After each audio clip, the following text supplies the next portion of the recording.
Report breaking. Thiruvananthapuram medical കോളേജിലെ urology വിഭാഗം തലവൻ ഡോക്ടർ ഹാരിസ് ചിറക്കലിന്റെ നിലപാടിനോട് യോജിച്ച 4 വകുപ്പ് മേധാവികൾ.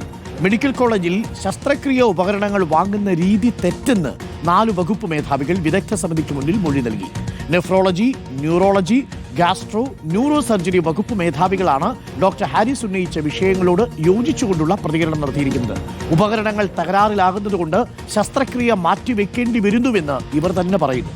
കളക്ടറുടെ ഓഫീസിലെ ഫയൽ നീക്കം നിരീക്ഷിക്കണമെന്നും റിപ്പോർട്ടിലുണ്ട്.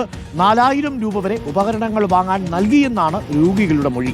ആരോഗ്യവകുപ്പ് മറച്ചുവെച്ച റിപ്പോർട്ടിന്റെ പൂർണ്ണരൂപം റിപ്പോർട്ടറിന് ലഭിച്ചു. TV പ്രസാദിന്റെ കൂടുതൽ വിവരങ്ങളുമായി. TV Prasad, very good morning.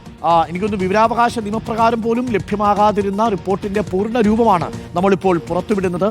അതിലേറ്റവും പ്രധാനപ്പെട്ട കാര്യം, ഹാരിസ് ഡോക്ടർ പറഞ്ഞത് ശരിയായിരുന്നു എന്ന് യോജിച്ചുകൊണ്ട് പ്രതികരണം നടത്തിയ 4 വകുപ്പ് മേധാവികളുടെ മൊഴികൾ ഈ റിപ്പോർട്ടിലുണ്ട്. ഒരുപക്ഷെ ഈ റിപ്പോർട്ട് പുറത്തു വരാതിരുന്നതിൻ്റെ കാരണവും അത് തന്നെയായിരിക്കാം. ഹാരിസ് പറഞ്ഞതുപോലെ സാധനങ്ങൾ വാങ്ങുന്നതിൽ, ഉപകരണങ്ങൾ വാങ്ങുന്നതിൽ കാലതാമസം വരുന്നു, അതുകൊണ്ട് ശസ്ത്രക്രിയകൾ തന്നെ മാറ്റിവെക്കേണ്ട സാഹചര്യമുണ്ടായി എന്ന് മറ്റു വകുപ്പ് അധ്യക്ഷന്മാരും സാക്ഷ്യപ്പെടുത്തുകയാണോ? TV Prasad, good morning. Good morning Arun. Good morning. Arun പറഞ്ഞത് തന്നെയാണ് അതിലെ കാര്യം. അതായത് ഈ 4 വകുപ്പ് മേധാവികളുടെ മൊഴികൾ അത് ഈ അന്വേഷണത്തിൽ ഏറെ നിർണായകമായിരുന്നു. അത് പുറത്തു വന്നാൽ ഡോക്ടർ ഹാരിസ് ഉന്നയിച്ച ആരോപണങ്ങൾ, ആ ആരോപണങ്ങൾക്ക് ബലം പകരുന്ന മൊഴികളാണ് ഈ 4 ഡിപ്പാർട്ട്മെന്റ് മേധാവികളും നൽകിയിരിക്കുന്നത്. അത് പുറത്തു വരുന്നത് സ്വാഭാവികമായി ആരോഗ്യ വകുപ്പിനെയും ഒപ്പം സർക്കാരിൻ്റെ പ്രതിച്ഛായയെയും ബാധിക്കും എന്നുള്ളത് കൊണ്ടായിരിക്കാം അങ്ങനെ ഒരു റിപ്പോർട്ടിൻ്റെ പകർപ്പ് വിവരാവകാശ നിയമപ്രകാരം പോലും അന്ന് നൽകാതിരുന്നത് എന്നുള്ളതാണ്.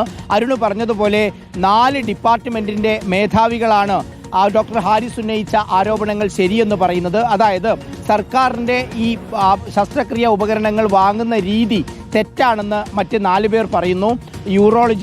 ന്യൂറോളജി, അതുപോലെ തന്നെ നെഫ്രോളജി, ഗ്യാസ്ട്രോ തുടങ്ങിയ ഡിപ്പാർട്ട്മെൻറ്റുകളാണ്, മേധാവികളാണ് ഇക്കാര്യം സൂചിപ്പിക്കുകയും ചെയ്തത്. ഇതിൽ ഗുരുതരമായ ഒട്ടേറെ കാര്യങ്ങൾ ഈ മൊഴിയുടെ ഭാഗമായി വരുന്നുണ്ട്. ഡോക്ടർമാരുടെ മൊഴികൾ കൂടാതെ രോഗികളുടെ മൊഴിയും എടുത്തു. ആ രോഗികളുടെ മൊഴിയിൽ പലരും 4000 രൂപ വരെ ശസ്ത്രക്രിയ ഉപകരണങ്ങൾ വാങ്ങിക്കുന്നതിന് വേണ്ടി കൊടുത്തിട്ടുണ്ട് എന്നുള്ളതാണ്. ലിത്തോക്ലാസ്റ്റ് പ്രോബ് എന്ന ഉപകരണമാണ് വിവാദമായ ഉപകരണമായി മാറിയത്. ശസ്ത്രക്രിയയ്ക്ക് വേണ്ട ഏറ്റവും പ്രധാനപ്പെട്ട ഉപകരണമാണ്. 2024 ഡിസംബർ മാസമാണ് ഇങ്ങനൊരു ഉപകരണം വേണം എന്ന് ഡോക്ടർ ഹാരിസ് ആവശ്യപ്പെട്ടത്. പക്ഷേ അവിടെയുള്ള ഒരു പരിമിതി, 1 ലക്ഷം രൂപ വില വരെയുള്ളത് മാത്രമേ സൂപ്രണ്ടിന് വാങ്ങാനുള്ള അനുമതിയുള്ളൂ. അതുകൊണ്ട് തന്നെ ആ ഫയൽ കലക്ടറേറ്റിലേക്ക് പോയി. കലക്ടറേറ്റിൽ മറ്റു ഫയലുകളെ പോലെ ഈ ഫയലും കൈകാര്യം ചെയ്തു എന്ന് വേണം കരുതാൻ. അങ്ങനെ 2024 ഡിസംബറിൽ ഡോക്ടർ ഹാരിസ് ആവശ്യപ്പെട്ട ലിത്തോക്ലാസ്റ്റ് പ്രോബിൻ്റെ ഭരണാനുമതി കലക്ടർ കൊടുക്കുന്നത് 2025 ജൂൺ 23 അതായത് 6 മാസത്തിന് ശേഷമാണ് എന്നുള്ളതാണ് ഈ റിപ്പോർട്ടിൽ പറയുന്നത്. അത് ഗുരുതരമാണ്. മാത്രമല്ല അതുകൊണ്ട് തന്നെ 4 അംഗ വിദഗ്ധ സമിതി ഇതിൽ വ്യക്തമായി റിപ്പോർട്ടിൽ എഴുതുകയും ചെയ്യുന്നു. ഈ പറയുന്ന രീതിയിലുള്ള സംവിധാനം മാറി വരേണ്ടതുണ്ട്. കലക്ടറേറ്റിലേക്കുള്ള ഫയൽ നീക്കം അത് നിരീക്ഷിക്കണമെന്നും ഈ റിപ്പോർട്ടിൽ പറയുന്നുണ്ട്. ഒപ്പം 4000 രൂപ വരെ രോഗികൾ പണം കൊടുത്തുകൊണ്ട് ശസ്ത്രക്രിയ ഉപകരണങ്ങൾ വാങ്ങുന്നു തുടങ്ങിയ പ്രധാനപ്പെട്ട സംഗതികൾ പറയുന്നതോടുകൂടി ഡോക്ടർ ഹാരിസ് ഉന്നയിച്ച വിഷയങ്ങൾ പ്രധാനമാണെന്ന് കണ്ടെത്തുകയാണ് ഈ റിപ്പോർട്ടിൽ. Nephrology, neurology, gastro, neuro surgery, ഈ പ്രധാനപ്പെട്ട 4 വകുപ്പുകളിലെ അധ്യക്ഷന്മാരാണ് ഹാരിസ് പറഞ്ഞതിനോട് യോജിച്ചിരിക്കുന്നത്. TV പ്രസാദാണ് ആ വാർത്ത ഇപ്പോൾ പ്രേക്ഷകരിലേക്ക് എത്തിക്കുന്നത്. വിവരാവകാശ നിയമപ്രകാരം പോലും ലഭ്യമാക്കാതിരുന്ന റിപ്പോർട്ടിന്റെ പൂർണ്ണ രൂപമാണ് റിപ്പോർട്ടർ ഇപ്പോൾ പ്രേക്ഷകരിലേക്ക് എത്തിച്ചത്. 4 വകുപ്പ് മേധാവികളാണ് ഈ കാര്യത്തിൽ ഹാരിസ് പറഞ്ഞതിനോട് യോജിച്ചത്.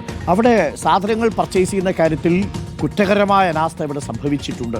അത് ഏതെങ്കിലും ഒരു വകുപ്പിൻ്റെ മാത്രം പ്രശ്നമല്ല. സർക്കാർ വകുപ്പുകളിലെല്ലാം അത്തരത്തിലുള്ള ചുവപ്പ് നാടയും അത്തരത്തിലുള്ള വൈകല്യങ്ങളുമുണ്ട് എന്നുള്ള യാഥാർത്ഥ്യമാണ്. പക്ഷേ ഇത് മെഡിക്കൽ കോളേജ് പോലൊരു സ്ഥലത്താകുമ്പോൾ നമുക്ക് അത് ജീവനെ ബാധിക്കുന്ന വിഷയമാണ്, ആരോഗ്യ പ്രശ്നത്തെ ബാധിക്കുന്ന കാര്യമാണ്. ഇന്ന് ചെയ്യേണ്ട സർജറി നാളെ ക്ലർക്ക് വന്ന് സാങ്ഷൻ ചെയ്ത് ഉപകരണം വാങ്ങിയിട്ട് 2 ദിവസം കഴിഞ്ഞിട്ട് നടത്താൻ പറ്റൂലല്ലോ.